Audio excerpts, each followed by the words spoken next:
Hi guys, welcome back to the channel.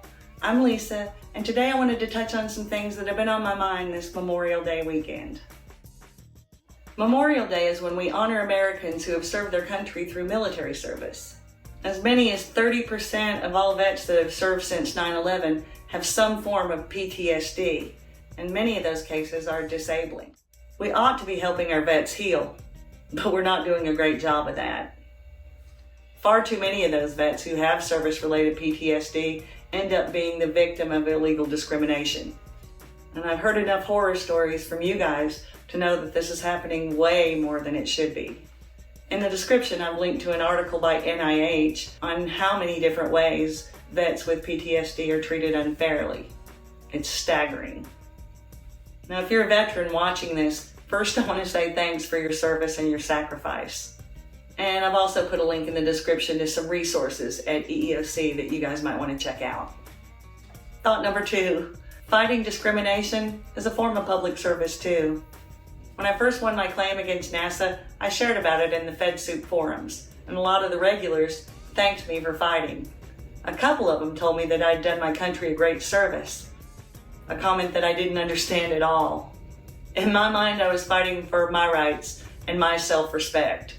But now that I've gotten some distance from my case, I understand what those people meant.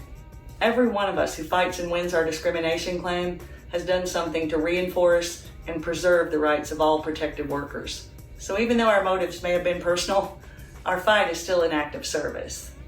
I don't want to step on Memorial Day or dilute its meaning by even suggesting that fighting discrimination in court is the same thing as risking your life on a battlefield. Because obviously it isn't. But today, on the day after Memorial Day, maybe we could take a little time to appreciate that our EEOC fights are acts of service too. If we don't stand up for our rights today, our kids may not have those rights tomorrow. So if you're fighting or have ever fought illegal discrimination, whether or not you won, thank you for your service too. And if you're still fighting, keep hanging in. Memorial Day is the kickoff of our summer vacation season. We had a gorgeous weekend with bright sunny days. I spent most of my time outside working in my garden, even when I probably should have been in the basement writing down what I was going to talk about today.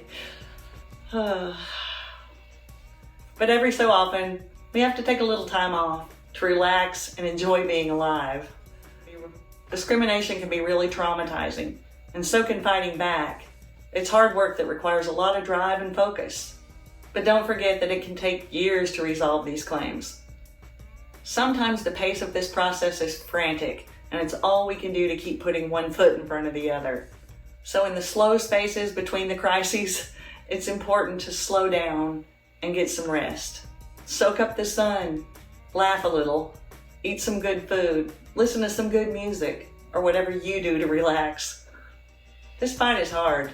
It's going to hurt, and it's going to get overwhelming sometimes. But if you let this process totally rob you of your happiness, your employer wins. And don't let them. You guys hang in and take care.